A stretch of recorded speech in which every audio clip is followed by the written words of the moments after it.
आजकल हर घर में बच्चों के परवरिश के तरीके अलग अलग हैं। या तो हम इंडियन सोसाइटी में देख लें या हम फॉरेन सोसाइटी में देख लें, तो हर जगह अपने अपने तरीके हैं। तो एज अ यूथ हम आपसे ये क्वेश्चन करना चाहेंगे कि आपका पेरेंटिंग पर क्या ओपिनियन है, और आप कैसे एक पेरेंट को बताना चाहोगे कि पेरेंटिंग का एक बेस्ट तरीका क्या है, अपने बच्चों को परवरिश करने का बेस्ट तरीका क्या है, ये मेल और फीमेल दोनों दोनों के लिए एस्पेक्ट पर। वैलिड है, यानी पेरेंट्स के लिए क्या होना चाहिए। हाँ, और ये ऐसे भी लोगों के लिए वैलिड होना चाहिए जो कि मेल फीमेल के अंतर्गत ना आते हो।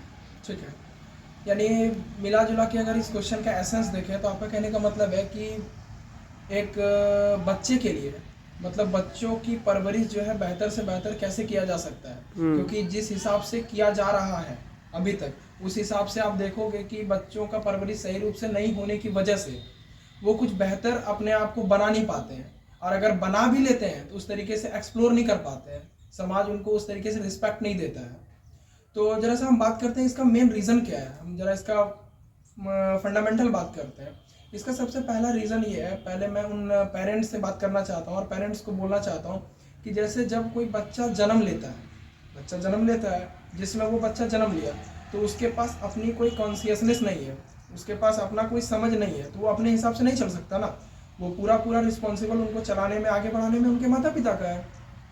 तो जब बच्चा जन्म लेता है तो पेरेंट्स लोग क्या करते हैं, बहुत खुश हो जाते हैं, हाँ हाँ हमारा बच्चा जन्म हो गया, हम बहुत ज़्यादा सपने देखने लगते हैं, आने वाले समय में हमारे लिए ये करेगा वो करेगा, बहुत तरीके का हम सोचने लग जाते हैं। और कहीं ना कहीं ये चीज़ें उस बच्चे के माइंड में शुरू में तो नहीं, बाद में बहुत ज़्यादा इफेक्ट करता है, क्योंकि आप बहुत तरीके का प्रेशर उस पर क्रिएट करते हो शुरू से ही कि ये करो वो करो, उनकी दिल की इच्छा कभी आप जानने की कोशिश नहीं करते।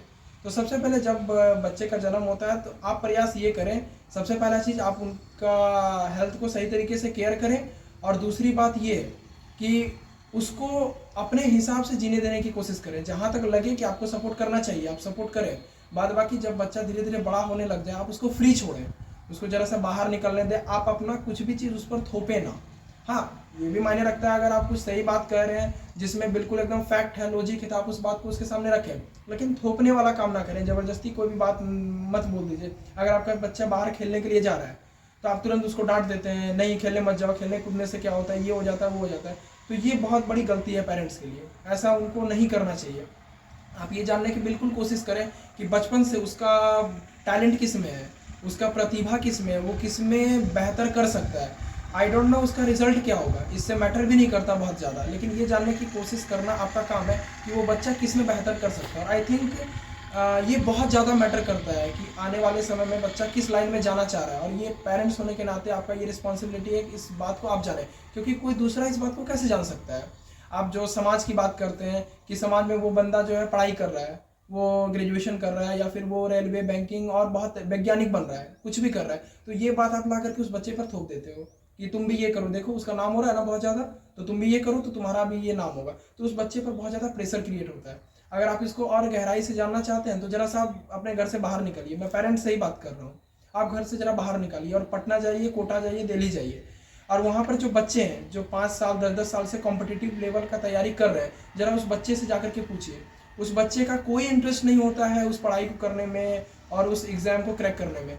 सबसे पहला बात होता है कि उसका कंडीशनिंग ऐसा होता है, शुरू से उसका कंडीशनिंग ऐसा हो रहा होता है कि वो मजबूरी में वो काम को करता है, या फिर पेरेंट्स का लगातार सपोर्ट होता है कि हम तुम्हें पैसे नहीं देंगे, तुम जल्दी से जल्दी ये गवर्नमेंट एग्जाम को क्वालिफाई करो, ये अब जरा सा बाहर निकलिए। वो बच्चा भीतर ही भीतर घुटते रह जाता है और बहुत ज़्यादा वो स्ट्रेंथ में और अपने भीतर की पोटेंशियल को आगे नहीं बढ़ा पाता है, और वो मजबूरी में वही काम को कर रहा होता है। तो पेरेंट्स को इस बात को समझना पड़ेगा, बच्चे को उस डायरेक्शन में भेजिए जो डायरेक्शन उसके लिए बहुत ज़्यादा ज़रूरी है, और दूसरी बात जिसमें वो कुछ बेहतर कर सकता है, ये बहुत ज़्यादा मायने रखता है। और आई थिंक पेरेंट्स को बस इतना ही सीखने की ज़रूरत है।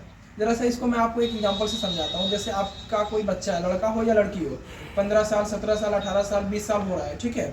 अगर वो किसी गलत डायरेक्शन में जाता है, आप जिसको भी गलत डायरेक्शन कहते हैं, आप उस गलत डायरेक्शन में वो जाता है, तो जरा बारीकी से जाके सोचिए, आप उस बच्चे को रात दिन डांटते रहते हैं, मारते रहते हैं, क्या वाकई आपको लगता है कि ये पूरा पूरा गलती उस बच्चे की है? कुछ गलतियां हो सकती है, उसकी संगति की हो जाए या और भी कुछ हो सकता है, लेकिन आपको ऐसा नहीं लगता कि गलती आपकी बहुत ज़्यादा है? अब मैं ऐसा क्यों कह रहा हूँ, क्योंकि अगर मैं आपको क्लियरली बताऊंगा तो आप चिढ़ेंगे इससे, लेकिन मैं आपको क्लियरली बताता हूँ। जब बच्चा जन्म लिया तब से लेकर के 15 साल 20 साल वो किसकी निगरानी में रहा? आपकी निगरानी में रहा। आप जो बोले वो बच्चा वो किया, आपके हिसाब से वो कपड़ा पहना। आपने ही सिखाया ना कि कपड़ा ऐसे पहनो, वो अपने से तो जन्म लिया और सीख नहीं गया, आपने सब कुछ सिखाई। फ़ोन क्या होता है उसके माइंड में पहले कैसे आया? मानते हैं आप बोलोगे कि दोस्तों से आया, दोस्ती करने उसको सिखाया किसने? या फिर आप कहोगे वो दोस्ती किया हमको पूछ के तो थोड़ी किया। तो आपने ऐसा कंडीशन बनाया क्यों कि कोई भी बात वो आपसे आकर के शेयर ना कर पाए? कहीं ना कहीं रोल तो आपका ही है, जरा बारीकी से जा करके सोचिए। तो मिला जुला के आपको ज़्यादा समझने की ज़रूरत है कि बच्चा अगर कुछ भी काम आपका कर रहा है वो आपकी आंखों के सामने हो रहा है। मतलब आंखों के सामने का मतलब नॉर्मली 15-18 साल तक तो बच्चा आपके घर में ही रहता है। 18 साल के बाद ही वो बाहर जाता है पढ़ने लिखने या कुछ अपना काम धंधा ढूंढने के लिए। नॉर्मली तो वो घर पर ही रहता है। अगर वो गलत डायरेक्शन में जा रहा है तो बहुत बहुत ज़्यादा चांसेस है कि आपका उसमें गलती है और आपने कुछ मिस्टेक्स करी है उसके पेरेंटिंग में, उसके परवरिश में।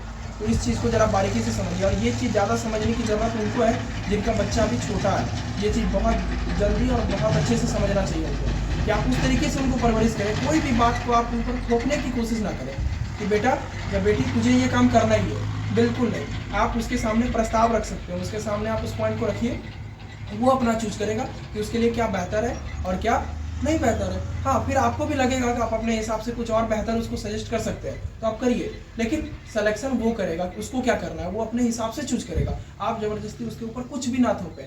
और फिर भी इतना जानने के बाद भी अगर आप इस तरीके का नौटंकी करते हैं तो यही होगा जो अब तक हो रहा है। ज़्यादा बच्चों पर स्ट्रेस क्रिएट होगा, घर से वो निकल जाता है, ज़्यादा माइंड डाइवर्ट होता है, वो कुछ गलत एक्शन लेता है, फिर आप समाज समाज करके बैठे रह जाइएगा। पहले आप बहुत सोचते हैं हाँ समाज में हमारा इज्जत करेगा, ये करेगा, वो करेगा। जब बच्चा आपका गलत डायरेक्शन में जाएगा, जिसका जिम्मेदारी पूरा पूरा आपका है कि आपके ही वजह से वो बच्चा गलत डायरेक्शन में जा रहा है क्योंकि आपने सही तरीके से उसका परवरिश नहीं किया है, फिर बाद में आपका गलत एक्शन लेता है आपका बच्चा, तो इसका जिम्मेदारी आप समझिए या कोई समझेगा, मिला जुला करके नुकसान तो आपका ही। वो बच्चा तो अपना चल दिया, समाज भी मस्त अपना खा पी करके सो गया, पढ़े आप।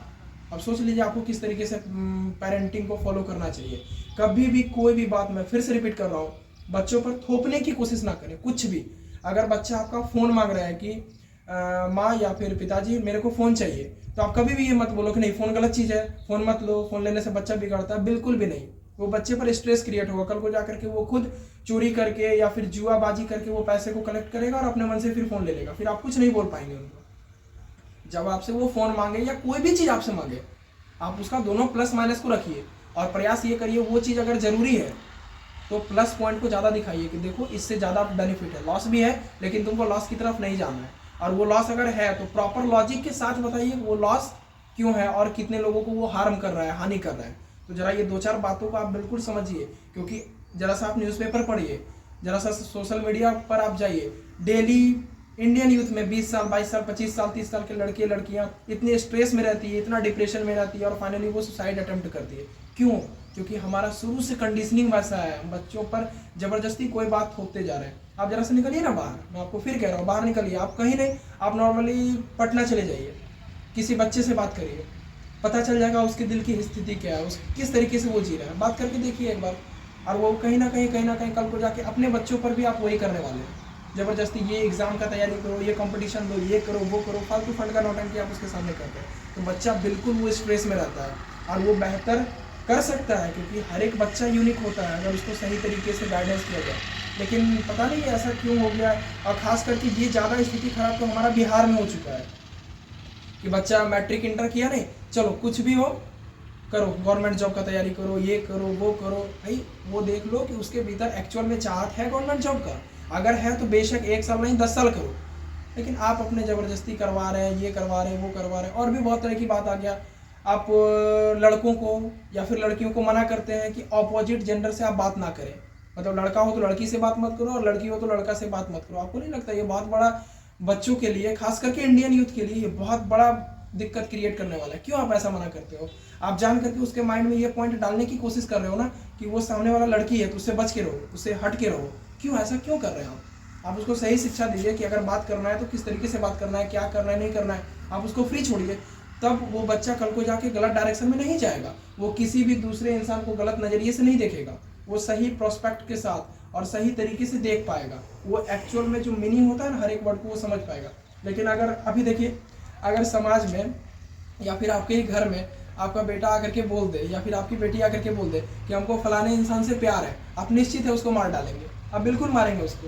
लेकिन ऐसा नहीं करना चाहिए, वो जानने की कोशिश तो करिए कि वो कहने का उसका मतलब क्या है। आप अपने हिसाब से सोचते हैं कि प्यार है तो गलत ही होगा, बिल्कुल मत करिए ऐसा। और कुछ भी लाइफ में गलत नहीं होता, कुछ भी लाइफ में सही नहीं होता।